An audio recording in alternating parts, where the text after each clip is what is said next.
Thanks for watching Wood and Shop.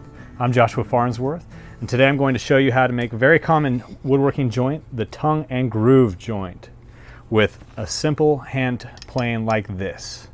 So the tongue and groove joint is used for many things, including putting together wood flooring, the bottoms of boxes and chests, and a lot of other things. So let's check out how to make it. I really like the old Stanley number 48. You can get these off of eBay for probably, I think I got this for 20 or 25 with rust, and I fixed it up and sharpened the blades. Now it works really well. Now the tongue is the easy part to cut. You can see on this old Stanley 48, you can just flip it around, and when you see both the blades, that's going to give you the tongue up the middle. Get the fence on it, and we'll just top out. Kind of. And one good idea is to get some kind of oil or grease or mutton tallow or mutton fat, and just grease the skids there, and it'll make it cut a lot easier. You can see that. So hopefully that will work. Oh yeah, much easier.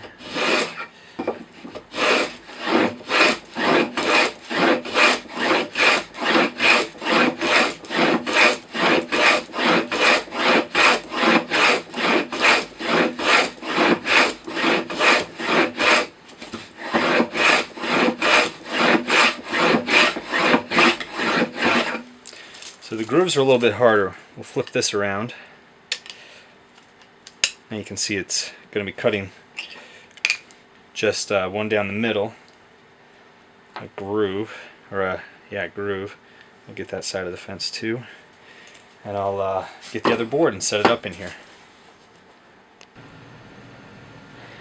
Okay, and just so I don't get mixed up, sometimes I'll just like to take the plane and just kind of scratch it along that way, just so I can make sure that I've got it.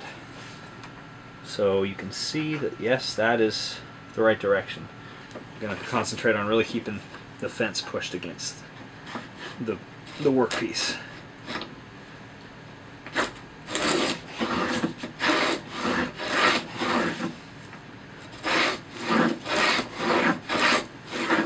Try to keep it nice and square.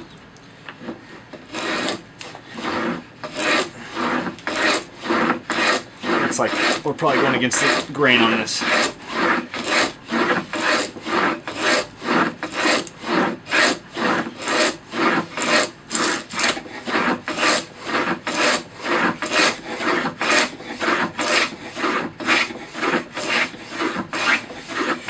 Okay, we'll bottom out.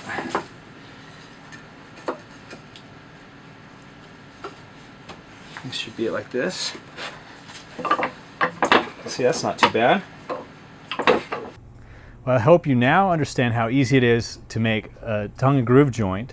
And if you found this helpful, then please subscribe up there on the blue hand plane icon, and visit woodandshop.com to learn how to get started in traditional woodworking.